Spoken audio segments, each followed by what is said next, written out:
está ahí arriba, sobre las cabezas de la humanidad, desde hace milenios, mucho más allá. No sabemos cuánto tiempo lleva ahí. Para muchos poetas de la antigüedad influenciaba en las personas, para otros era una diosa. También los gobiernos lucharon por llegar a su superficie, por llevar a los primeros hombres. Esta noche les vamos a contar un especial alucinante sobre los secretos de la luna.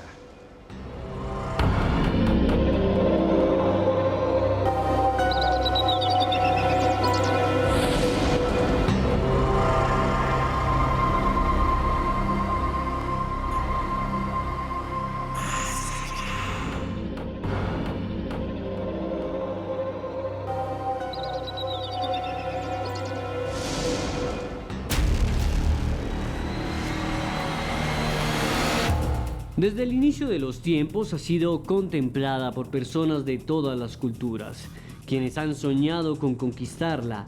Selene, Chía, Quilla, la Luna, el satélite natural de nuestro planeta que está repleto de misterios. Aunque el lado oscuro de la Luna es un mito, existe una cara oculta que nunca llegamos a ver desde la Tierra y representa un 41% de su superficie.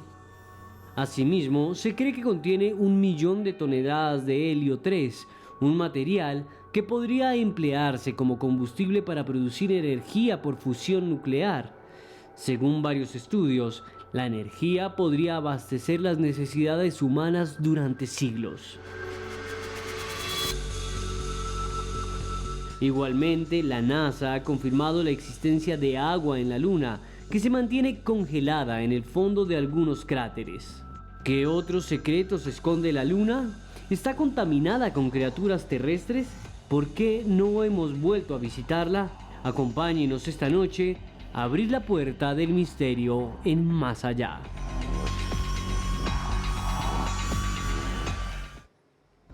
Bienvenidos todos esta noche a nuestro especial sobre la Luna.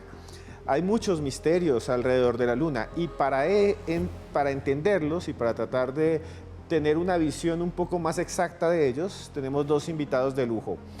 A Germán Puerta lo conocen en Colombia como un divulgador científico, ha trabajado mucho en el patrimonio también de nuestro país, en el patrimonio científico y en el Planetario Bogotá. Muy buenas noches, Germán, ¿cómo está? Hola Esteban, ¿cómo estás? Gracias por la invitación. Un tema muy interesante. Genial. Germán, la Luna siempre fue un misterio y usted ha trabajado cerca a ella con los elementos que trajeron los astronautas en el Planetario Bogotá, dictando conferencias. ¿Por qué cree usted que nos encandila tanto la Luna, que nos atrae? Bueno, la Luna siempre ha sido uno de los astros más importantes de la bóveda. La Luna y el Sol, fíjate, aparentan el mismo tamaño. Eso en la antigüedad era todo un enigma. Y todas esas mitologías de la dualidad, día-noche, hombre-mujer, en fin, el Sol y la Luna aparentan el mismo tamaño. Es algo extraordinario. Y ya sabemos por qué. Porque la Luna realmente es 400 veces más pequeña que el Sol, pero está exactamente 400 veces más cerca, una coincidencia cósmica asombrosa. Desde entonces, la humanidad siempre ha tenido un enigma por el tema de la Luna. Además, es el único astro que podemos verle rasgos superficiales a simple vista. Claramente, la Luna estaba más cerca que cualquier otro astro en este momento.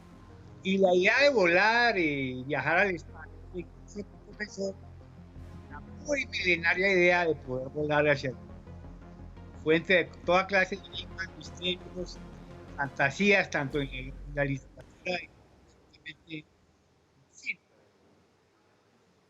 Sí, y es impresionante lo que nos cuenta Germán, pero ahora vamos con Raúl Joya.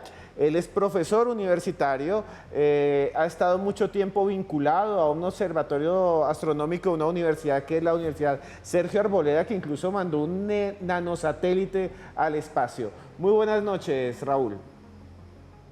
Buenas noches, Esteban, y a todas las personas que nos estaban siguiendo, y a Germán Puerta, nuestro otro invitado a este programa. Pues sí, muy complacido de poder conversar acerca de temas de la Luna, que como bien lo mencionaban ustedes, pues es uno de los cuerpos celestes a los cuales la civilización humana pues lo ha tenido como deidad y a través de los tiempos pues ya hemos podido investigar y conocer mucho sobre ella. Profesor Raúl, quiero preguntarle a usted, ¿qué es lo que piensa de lo que hemos hablado antes? ¿Por qué se ve como algo tan alucinante, como tan cercano? ¿Por qué a los seres humanos nos ha conectado la luna con los dioses, con el misterio? ¿Por qué es tan adictiva para muchas culturas que construyen templos en su honor? Claro, todo aquello que el ser humano no pueda dominar, lo puede denominar como una fuerza suprema y que está por encima de su voluntad y de su comprensión. Entonces, desde un sencillo rayo o en épocas mucho más anteriores, el fuego, podrían para los seres humanos comprenderse que la luna y el sol son cuerpos celestes tan distantes que no podrían manejar ni controlar y que para eso ellos habría que rendirle y tenerle algunos ritos para poder pedir su protección y su acompañamiento. Bueno, y nosotros aquí tenemos una nota que hizo Red Más porque se pensaba que la Luna tenía una antigüedad menor y hace unos años varios científicos determinaron que es mucho más antigua que lo que jamás se haya pensado, aumentando el misterio. Observen esta nota que hizo nuestro servicio de noticias. A la fecha, ningún investigador ha logrado conseguir con exactitud la fecha del nacimiento de la Luna, pese a que establecer la edad es fundamental para entender la evolución del sistema solar y la formación de los planetas rocosos, entre ellos la Tierra. Ahora un grupo de científicos estadounidenses afirma haberlo logrado.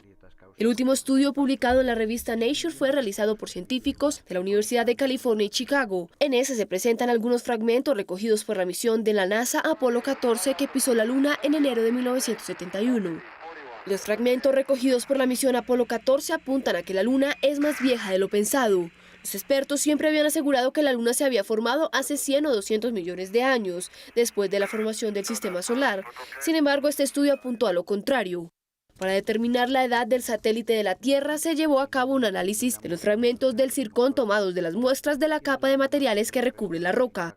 Los investigadores recurrieron a la datación uranio-plomo y también analizaron isótopos de hafnio en los mismos fragmentos. Los resultados combinados arrojaron que la Luna aproximadamente se originó 60 millones de años después del nacimiento del sistema solar, que fue hace 4.600 millones de años.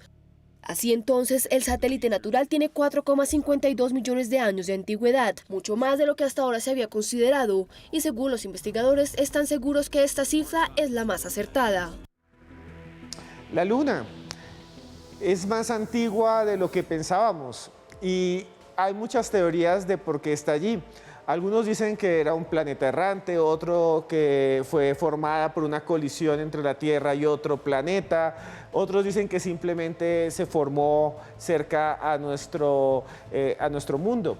Quería preguntarle sobre eso al doctor Germán Puerta. ¿Qué piensa usted de estas teorías y qué piensa usted de lo que nos acaba de informar el Servicio de Noticias, que es mucho más antigua de lo que pensamos? Bueno, en realidad el sistema solar se formó hace unos 5.000 millones de años, producto de la condensación de los materiales de una nebulosa primitiva que tal vez fue el resultado de otra estrella que estaba antes del Sol. En este sentido, nuestro Sol y nuestro sistema de segunda generación. Esos materiales, la mayoría, el 99% se condensaron en el Sol, gigantesca estrella que tiene casi todo el material del sistema. Y el 1% restante son los planetas y las lunas, pero ese proceso de formación había muchas colisiones. La Tierra se empezó a formar y a crecer, agregando materiales, y en algún momento un cuerpo muy grande, tal vez del tamaño de Marte, chocaría contra esta naciente Tierra. Los materiales livianos salieron al espacio, se formó la Luna, mientras que los materiales algo más pesados se quedaron en el cuerpo de la Tierra. Ello explica por qué la Luna tiene menos metales que... Pero esa es la teoría de la colisión, que es la más aceptada. Pero bueno, hay otra, la captura posible, pero todo apunta a que realmente es una colisión con un cuerpo muy grande. Y en ese mismo sentido le quiero preguntar al doctor Joya, ¿qué piensa usted de este misterio y esto que acabamos de hablar? Claro, datar la formación del sistema Tierra-Luna es uno de los retos más grandes de la ciencia, porque tenemos que establecer desde sus componentes cuáles son más antiguos, etcétera, etcétera. Pero para complementar lo que está diciendo Germán ahora, si ustedes ven la Luna, su superficie está cubierta de una gran cantidad de impactos de meteoritos. Ya hoy sabemos que son impactos de meteoritos. Hace unos 100 años se consideraban que eran volcanes. Ya hoy sabemos que son la muestra final de lo que se denomina el bombardeo de meteoritos en el sistema solar, que eran las últimas partículas que estaban quedando por ahí, digámoslo así, sueltas, y por el campo gravitacional de la Tierra y de la Luna estaban siendo atraídas. En la Tierra, por ejemplo, no vemos esa cantidad de cráteres que sí vemos en la Luna, puesto que la Tierra sufre grandes cambios geológicos en su superficie, además de ya las eras geológicas y la atmósfera las han borrado casi que por completo. Entonces en la Luna sí quedó ese retrato de hace más de 3.500 millones de años o tal vez más. La disputa ya serán unos cuantos millones de años cuando se formó, cuando se fue esa teoría del gran impacto, cuando ese cuerpo le pega a la Tierra, se separan posteriormente y queda uno girando alrededor del otro. Y es importante recordar acá que el sistema Tierra-Luna proporcionalmente es el más grande en cuanto a planeta y satélite. Satélite es lo que gira alrededor de la Tierra. Si ustedes van a Júpiter y ven las lunas que giran alrededor de Júpiter, o de Saturno, o de Marte, o de Plutón, esos cuerpos celestes son muy pequeños respecto a su planeta principal. En cambio, con la Tierra, la Luna es bastante grande. Es un sistema, como podríamos decir, casi que un planeta doble. Es muy grande la Luna proporcionalmente a nuestra Tierra. Entonces, la teoría del impacto es probablemente la más acertada. Gracias, doctor. Para seguir con estos temas misteriosos de la formación de la Luna y de otras cosas más, siempre se habló del lado oscuro de la Luna, aquel que nadie conocía, aquel que supuestamente no podíamos conocer. Hace muy poco tiempo una sonda china aterrizó allí y tomó estas fotografías que vamos a empezar a ver. Son fotografías del lado oscuro de la Luna y estamos viendo una animación de la sonda que está allí. Y nos muestran como estas imágenes que lograron tener los chinos. Profesor Raúl, muy rápido, antes de pasar con el profesor Mauricio. El lado oscuro de la Luna, ¿por qué nunca lo vemos y cuáles son las importancias de estas imágenes por primera vez? Bueno, realmente, Esteban, la Luna gira alrededor de la Tierra, es decir, se traslada alrededor de la Tierra, siempre mirando hacia nuestro planeta, porque está haciendo simultáneamente el movimiento de rotación sobre sí misma y de traslación alrededor de la Tierra, y coincide una vuelta sobre sí misma, coincide con una vuelta alrededor de la Tierra, y por eso siempre nos va a mostrar la misma cara. Entonces por eso hablamos de un lado que no podemos observar, pero te quiero decir que sí hemos visto el lado opuesto a nosotros de la Luna desde la época de la era espacial, cuando los rusos enviaron sus primeros artefactos y tomaron imágenes de la parte posterior de la Luna, y por eso hay gran cantidad de cráteres con nombres de rusos, es decir, que llegaron antes que los Estados Unidos para poder bautizar esa región selenográfica de nuestro satélite natural. Ya cuestiones recientes es que la India y la China, perdón, han mandado sondas en donde están haciendo ya algunas pruebas, inclusive el desarrollo de unas pequeñas semillas de algodón, cosas que son novedosas para esta época, pero realmente la cara de la Luna opuesta a nosotros sí la tenemos muy bien ya registrada, ya hay muchos satélites tomando sus imágenes. Bueno, muchas gracias, profesor. Nos vamos a comerciales y les quiero mostrar este libro que se llama El bosque de las cosas perdidas. Lo publica Urano. Muchas gracias a Liliana Bolívar, su jefe de prensa, por tenernos en cuenta, y lo consiguen en cualquier lugar del país. El New York Times dice que es muy bueno y habla de misterio. Ya volvemos porque esto es Más Allá.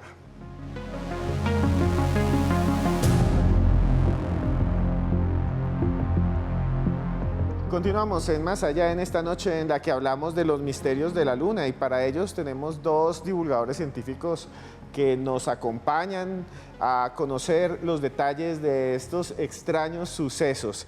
Nos escriben de Perú, de Argentina, de Uruguay. A todos ustedes muchas gracias. Nos escriben también de Chile y de todo Colombia, de Barranquilla y de todo el país. Y bueno, antes de seguir con los profesores invitados, los doctores invitados, hace unos años, en el 2015, un canal llamado Science publicó un video del Apolo 10 que dio una vuelta a la Luna y en el que sus astronautas manifestaron escuchar un extraño sonido. Vamos a ver esta nota con la explicación científica que han dado la NASA durante mucho tiempo y después vamos a escuchar a nuestros invitados. Obsérvela, por favor. En 1969, 3 astronautas flotan alrededor de la Luna. Se trata de la tripulación del Apolo 10. Eugene A. Cernan, Thomas P. Stanford y John W. Young observan el espacio y revisan sus instrumentos hasta que un suceso extraño destroza sus nervios. Un silbido enigmático rebota contra la cabina. Desde tierra, el control de la misión graba todo. That music even sounds outer spacey, doesn't it? You hear that? That whistling sound? Yeah. Woo! Richard. Yeah, it sounds like, outer space type music. Es como música, dicen los astronautas. Una anomalía que despertó la curiosidad de muchos y que ha quedado desde entonces en el misterio. Sin embargo, la NASA ha informado que el ruido fue producido por una interferencia generada por un sistema denominado VHF que servía para mantener la comunicación entre el módulo central y el módulo lunar. Una hipótesis que parece no convencer a los creyentes, quienes están seguros de que hay algo allí afuera.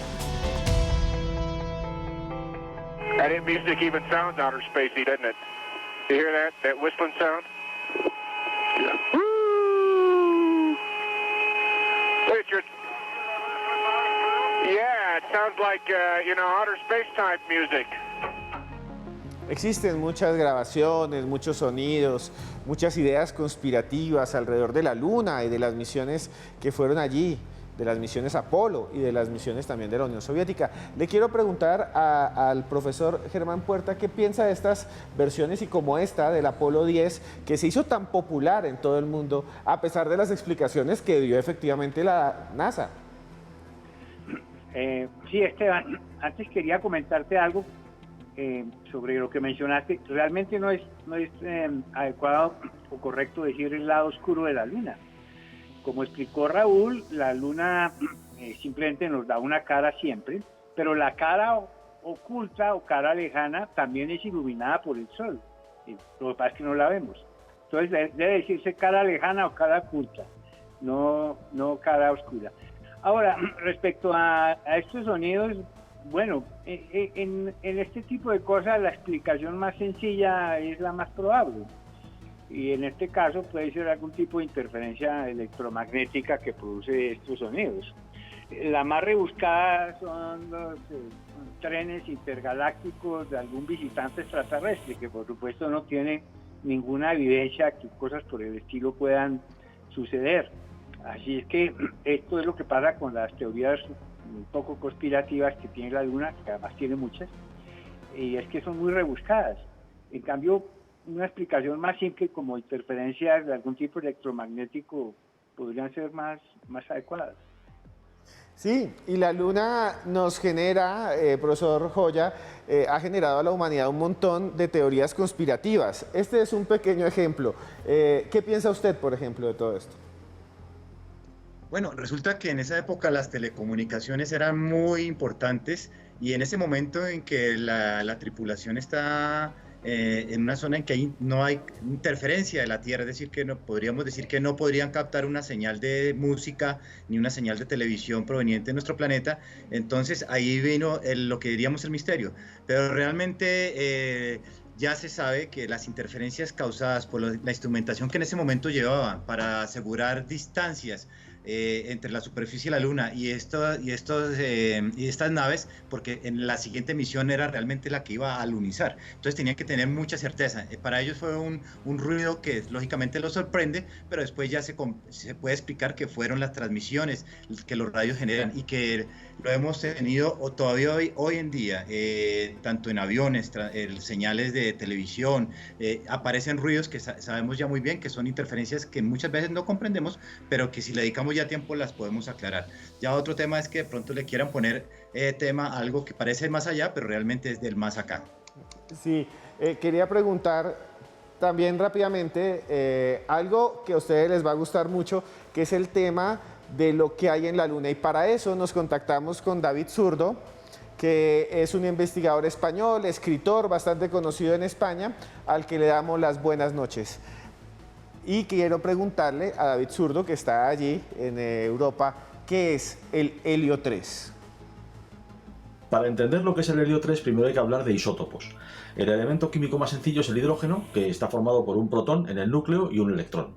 Bueno, pues cuando este protón tiene además un neutrón, se llama deuterio. Cuando tiene dos neutrones, se llama tritio. Son isótopos del hidrógeno, mismas, digamos, propiedades químicas, pero son elementos un poco diferentes. ¿Qué ocurre con el helio? El helio es el segundo elemento más sencillo de la naturaleza. Tiene 2 protones y 2 neutrones en el núcleo atómico. Pero el helio 3 solamente tiene un neutrón, es decir, que es más ligero. En la Tierra el helio 3 es un elemento muy extraño, muy poco habitual, y lo poco que hay además está aprisionado de tal manera que es muy difícil acceder al lugar donde pueda encontrarse. Nuestra atmósfera además rechaza lo que pueda llegar del espacio, así que en la Tierra prácticamente no hay. Pero en la Luna, curiosamente, en el regolito, que es ese polvo lunar tan conocido, ¿no?, desde que llegaron las naves estadounidenses a hollar la Luna, bueno, pues en este lugar sí que está aprisionado, porque no hay atmósfera, una gran cantidad de helio 3. Tanto que se estima que podría valer, si se utiliza para producción energética, pues para varios siglos de producción en la Tierra. O sea, es decir, que sería muy interesante poder ir a la Luna y recolectar ese helio 3. ¿Cuál es la cuestión del helio 3? Porque claro, la pregunta también es ¿por qué helio 3? Bueno, el helio 3 se fusionaría en esos futuros reactores nucleares de fusión con el deuterio, que es, como comentaba, uno de los isótopos del hidrógeno, y se produciría una gran cantidad de energía. Aquí también es importante hacer una pequeña referencia. Nuestros reactores nucleares actuales son de fisión nuclear, es decir, se cogen elementos muy pesados, muy grandes, como por ejemplo el uranio, y se fraccionan, se rompen, y eso produce una gran cantidad de energía, pero también otros elementos más ligeros y residuos muy peligrosos porque son residuos radiactivos.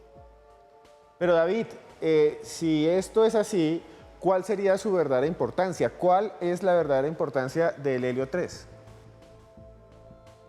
En el caso de la fusión nuclear, al menos en el modelo que intenta utilizar o que pretende utilizar helio 3 con deuterio, no habría residuos, o los residuos, mejor dicho, que serían protones, no serían residuos radiactivos.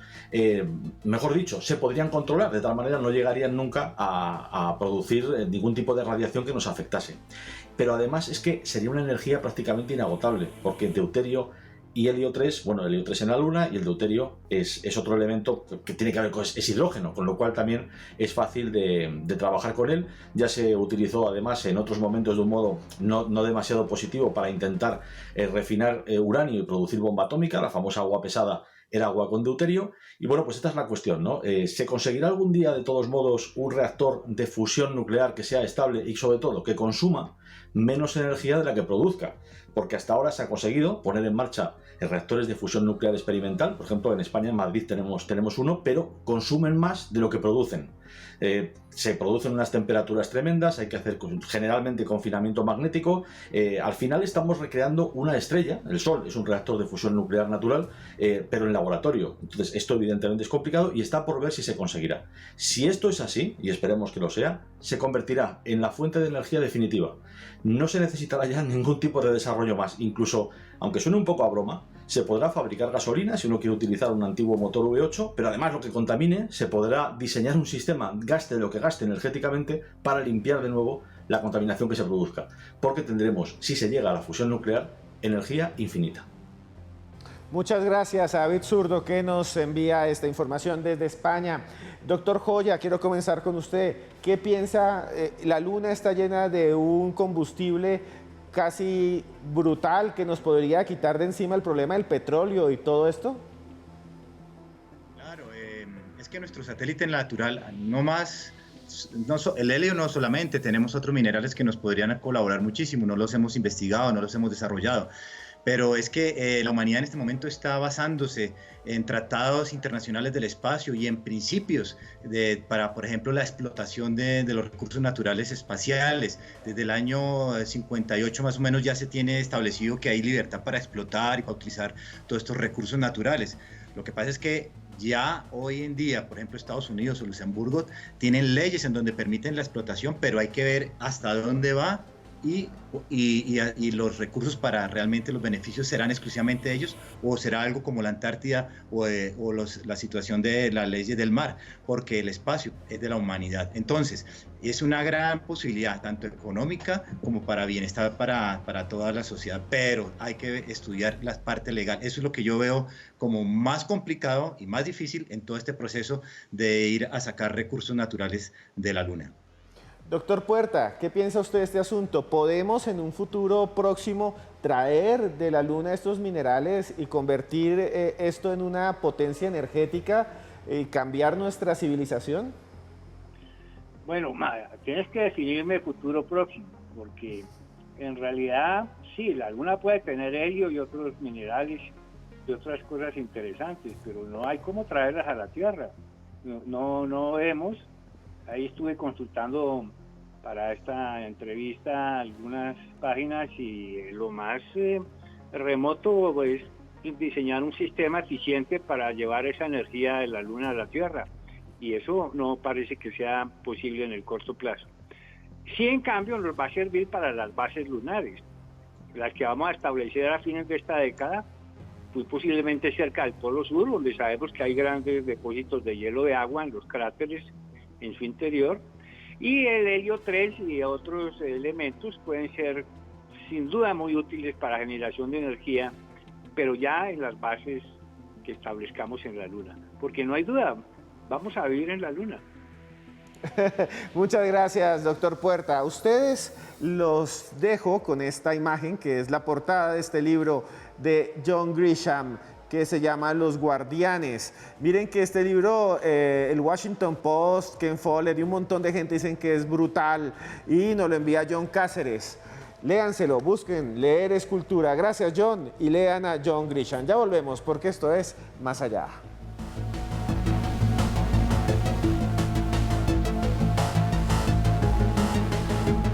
Un saludo muy grande en esta noche en que estamos en Más Allá, a los que están en YouTube, a todos los que nos ven en Centroamérica, Honduras, El Salvador, Guatemala, los queremos mucho a los de Antigua Guatemala, a el señor Bermeo que está en Macao, China, a la gente que nos escribe desde Berlín, desde Francia. El numeral de esta noche es Luna Más Allá. A todos ustedes muchas gracias y nos escriben desde Bolivia, desde Santa Cruz de la Sierra. A ustedes los queremos muchísimo.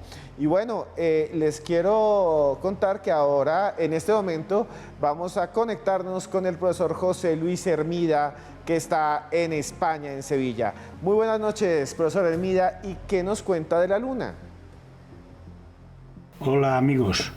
Después de haber descartado uno de los más importantes misterios que existían en la Luna sobre la posibilidad de que la superficie lunar tuviera agua, hoy en día se sabe que hay más de 1.600 millones de toneladas de agua congelada en los polos de la Luna, y después de descartar como misterio la existencia de construcciones de cristal, construcciones inteligentes, edificaciones de cristal, como nos cuentan en su libro Dark Mission, Richard Hoagland y Mike Barra, reafirmado luego por Ken Johnston en su libro Ken's Moon.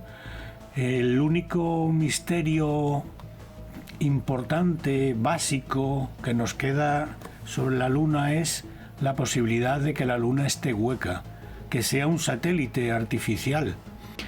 ¿En qué nos basamos para esto? Pues nos basamos en que tras el Apolo 12 se dejaron una serie de medidores sísmicos en la superficie lunar, y cada vez que rebotaba un meteorito, que un meteorito se estrellaba contra la superficie lunar, había un efecto curiosísimo, que es como si hubiera una reverberación, un rebote, una vibración que se extendía por gran parte de la superficie lunar, como si fuera un efecto campana, como si la Luna estuviera realmente hueca. Ken Johnston, uno de los analistas de NASA de las fotos del espacio, llegó a afirmar que cuando se estrelló contra la Luna el módulo lunar del Apolo 12, las vibraciones y las reverberaciones que hubo en la superficie lunar tardaron 1 hora casi en desaparecer. Es lo que se llama el efecto campana, como si la Luna estuviera en su totalidad o en gran parte hueca por dentro, y al recibir el impacto de un meteorito o algún tipo de explosión artificial, como es el estrellar, el destruir el módulo lunar del Apolo 12, pues la reverberación, la vibración, los rebotes, el cambio en la superficie lunar corresponde a un cuerpo por lo menos semihueco. Yo lo escuchaba, profesor, y hay muchas teorías conspirativas y mucha gente ha tenido conflicto con esto y muchas han sido vistas como que son falsas. ¿Algún día podremos saber la verdad acerca de esto, de lo que usted nos está contando sobre la luna hueca?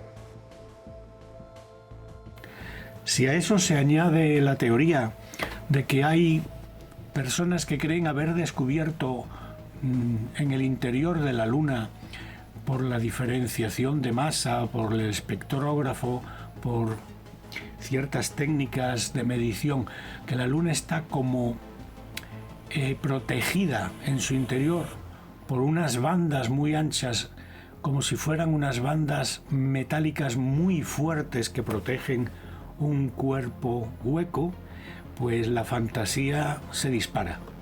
Hoy por hoy es uno de los misterios más importantes de la Luna, y que espero que en algún momento lo resuelvan los próximos viajes a la Luna y el proyecto Artemisa, que va a llevar el hombre a la Luna de una forma mucho más estable y la va a hacer base del proyecto de viaje a Marte.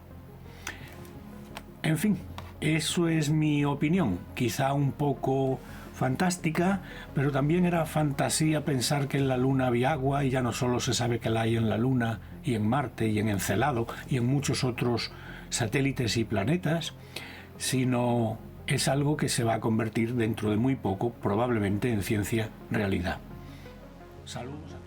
Y aquí quiero preguntarle, doctor Germán Puerta, esta teoría es muy famosa, se ha repetido muchas veces, de que el interior de la Luna está hueco. ¿Qué piensa usted? Bueno, como lo mencionó el profesor, es toda una fantasía, así como la fantasía también de que la Tierra es hueca.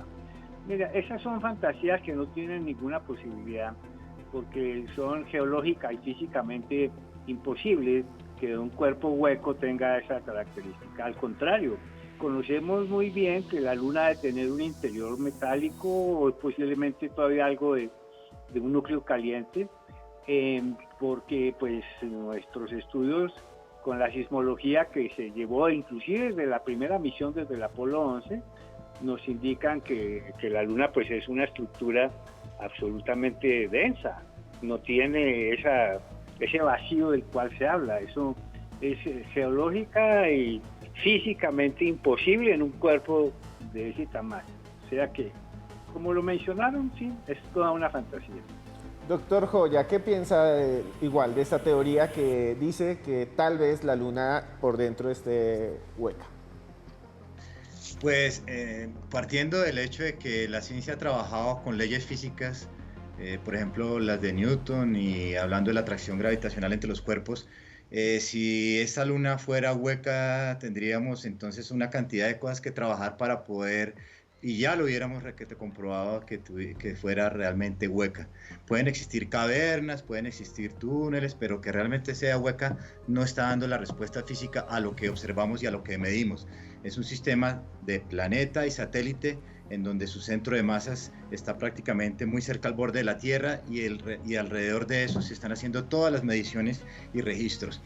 Resulta que, hablando de la parte de sismógrafos y este tipo de elementos, estamos hasta ahora realizando las primeras mediciones y trabajos para poder comprobar de que la Luna es otro cuerpo físico celeste más, y que no había necesidad de que alguna entidad rara o que no conozcamos hubiera construido semejante planeta teniendo al frente otro. Entonces, yo creo que sencillamente son procesos físicos que en los diferentes planetas y satélites que está explorando el ser humano, los instrumentos se comportan de manera diferente y necesitamos son personas que puedan registrar y medir todo este tipo de fenómenos. Bueno, señores, nos vamos a comerciales, pero antes les quiero mostrar este libro. Es de John Katzenbach, sí, señores, el mismo escritor del psicoanalista, y ahora viene con esta que se llama Confianza Ciega. Lo publica Penguin Random House y lo envía a Estefanía. A ella un abrazo grandísimo. Y ya volvemos, que esto es Más Allá.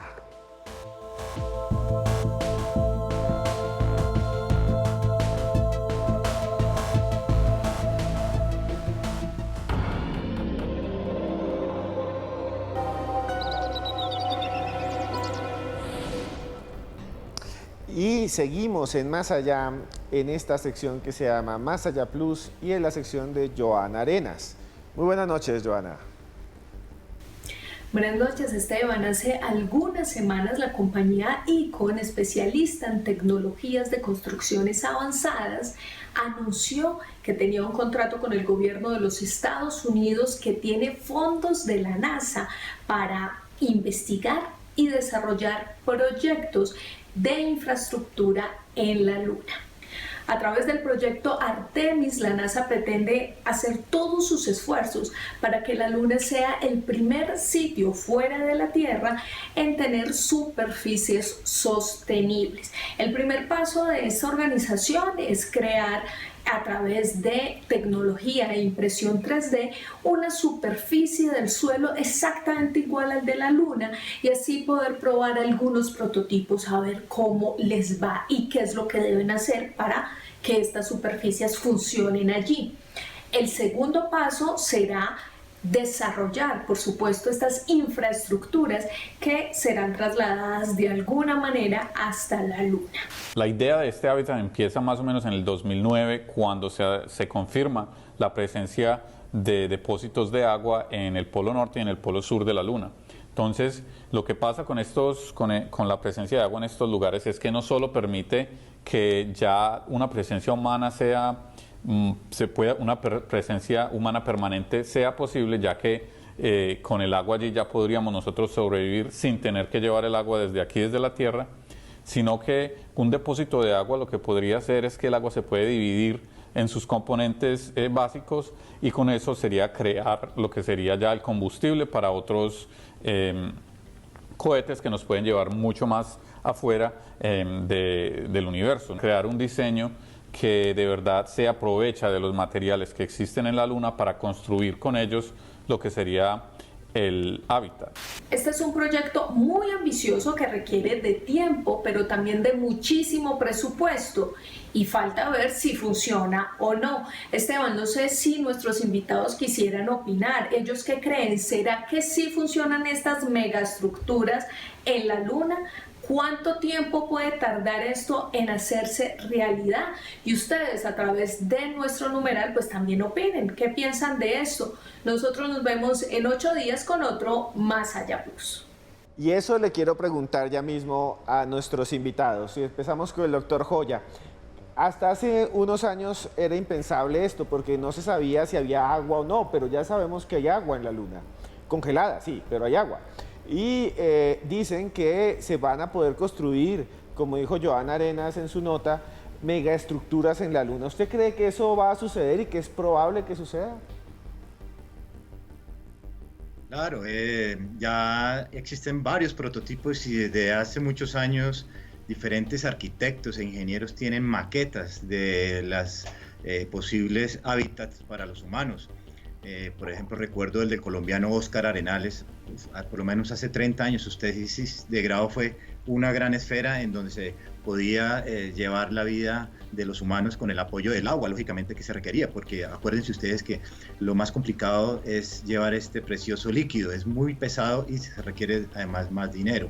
Entonces, estas construcciones se pueden dar y ya cosas tan sencillas como los utensilios, las herramientas que vamos a necesitar tanto para desplazarnos como para vivir allá, están trabajándose. Por ejemplo, en Colombia el profesor Tito Nusira y su equipo de estudiantes desarrollaron una especie de bicicleta lunar para esa misión de Artemis que nos estaban hablando ahora. Entonces, los humanos están ávidos en que lleguemos rápido a la Luna y empecemos a fundar esa primera estación lunar, como en algún momento se pensó en la Estación Espacial Internacional, y ya han pasado los años y que fue un éxito y que lógicamente era una primera etapa para la conquista de otros cuerpos como Marte. Y le quiero preguntar al profesor Germán Puerta, ¿usted cree que vamos a nosotros alcanzar a ver una colonia lunar? Bueno, es bien interesante el tema porque recapacitemos, en realidad casi todos los planetas tuvieron agua y tuvieron océanos. Hace 4.000 millones de años, cuando se formaron los océanos de la Tierra, también se formaron en Marte, y en Venus, y en Mercurio, y en la Luna. Y el hecho de que existan esos depósitos de hielo significa que sí tuvo agua en la superficie. Es más, podría haber agua subterránea en la Luna, lo que nos lleva inmediatamente a pensar si hay posibilidad de algún tipo de vida microbiana o bacterial bajo la superficie, lo cual pues no es del todo descabellado. Al fin y al cabo, aquí en la Tierra hay microbios y bacterias en lugares tan extremos, y bajo la superficie hay el doble de vida de masa viviente que sobre la superficie. Y todo esto pues nos lleva a pensar que sí, vamos a vivir, vamos a tener esas estructuras, vamos a establecer esas colonias en la Luna, un lugar muy inhóspito, de todas formas, más inhóspito que Marte, debido a que la Luna carece de atmósfera y no tenemos ninguna protección contra la radiación del Sol. En Marte por lo menos hay algún tipo de atmósfera, se podría pensar en la terraformación. Pero bueno, la Luna tiene la gran ventaja que está mucho más cerca, a 3 días de viaje. Y esto pasa con los proyectos como Artemisa, que no solamente incluyen ese regreso a la Luna, sino establecer una base que orbita la Luna. Y luego, claro, las bases permanentes. Pero hay otras naciones que tienen planes también. Está Rusia, está China es un competidor muy fuerte. La India ha entrado en esta carrera, en esta nueva carrera hacia la Luna, que la meta final es Marte. Así es que tener bases en la Luna y establecernos en la Luna nos va a enseñar mucho mejor cómo vivir en Marte. Así es que eso va a suceder, y creo que va a suceder en esta ventana de los próximos 15 a 20 años. Y eso sería impresionante. Y le quiero preguntar al doctor Joya algo que leí estos días. Dicen que posiblemente hay vida en la Luna, pero no es que sean habitantes propios, sino que tal vez hayan llegado unos que se llaman tardígrados, que son unas criaturas muy resistentes y que en algunas misiones se han quedado allí. ¿Es posible que nosotros contaminemos la Luna con vida? Sí. Sí, claro, Esteban, es muy factible que los humanos estemos llevando microbios y otros tipos de microorganismos a los cuerpos celestes en donde estamos llevando sondas espaciales. Previamente las agencias espaciales tratan de tener sus cuartos de ensamblaje limpios para evitar llevar vida a donde suponemos que pronto no hay. Por eso algunas sondas espaciales que han ido a Saturno, su final es prácticamente destruirlas dentro de la superficie de estos grandes planetas para que no queden posibilidades de contaminar las lunas, que es donde probablemente se esté desarrollando algún tipo de vida. En Marte tenemos la presencia de varias misiones que han tocado la superficie y otras que han llegado hasta la atmósfera marciana. Y si llegó alguna vez a llevarse a la Tierra un pequeño microbio, digámoslo así, para contaminar la medición, sería un grave problema. Las agencias están tratando de evitarlo, pero creo que es un riesgo que sí está presente. Bueno, muchas gracias. Y doctor Germán Puerta, pues su conclusión final y las redes sociales, ¿dónde lo pueden buscar? Bueno, me pueden buscar en astropuerta, @astropuerta, tanto en Instagram como en Twitter, o en mi correo astropuerta@gmail.com. Pero déjame decirte algo, Esteban, la Luna ha sido clave en nuestro desarrollo como humanidad, porque es tan grande el astro comparado con la Tierra que ha anclado nuestra órbita y nuestro eje de rotación. Si la Luna no existiera, el eje de rotación orbitaría caóticamente y no hubiera sido posible el desarrollo como lo conocemos. También la Luna con sus mareas, el efecto de mareas, fue clave en la evolución de las criaturas del mar, anfibios, a las criaturas terrestres. Y también la Luna con sus fases es clave en muchos de los ritmos vitales de la naturaleza, de seres humanos y plantas. Así es que si no existiera la Luna, este programa no hubiera sido posible. Gracias a la Luna estamos aquí. Muchas gracias, doctor Puerta. Gracias por estar en Más Allá y espero volverlo a ver pronto. Doctor Joya, su conclusión final y cómo pueden conseguirlo a usted si necesitan hablar con usted. Bueno, muchas gracias por la invitación y no, simplemente recordarles que la Luna es un cuerpo celeste más para admirar y disfrutarlo. Aquellas personas que quieran seguir cosas de astronomía como la transmisión a través de nuestros telescopios virtualmente, lo hacemos desde el Facebook del Observatorio Astronómico de la Universidad Sergio Arboleda. Todos los jueves de 6 a 8 de la noche transmitimos en directo lo que el firmamento esté permitiendo observar, la meteorología, con nuestros telescopios. Entonces vamos a tener la Luna seguramente invitada en este mes que viene. Y así como nota no misteriosa, pero sí interesante, busquen quién fue Genaro Gajardo Vera. Genaro Gajardo Vera, un chileno que tiene que ver con el tema de la Luna. Ahí les dejo esa inquietud porque es muy, muy interesante. Muchas gracias, doctor Joya. Gracias por estar en Más Allá. A ustedes, los que están allá al otro lado, les decimos mil gracias. Y si están viéndonos por YouTube, escriban aquí sus comentarios y denos like. Eso nos hace grandes. Un programa especial porque también aquí hay que tener la mente abierta y empezar a entender que tal vez lo que está encima de nuestra cabeza es fuera de este mundo, pero que podemos llegar hasta allí. Muchas gracias. Me pueden seguir como @cruzescribiente y recuerden que por más lejos que andemos, siempre habrá un más allá.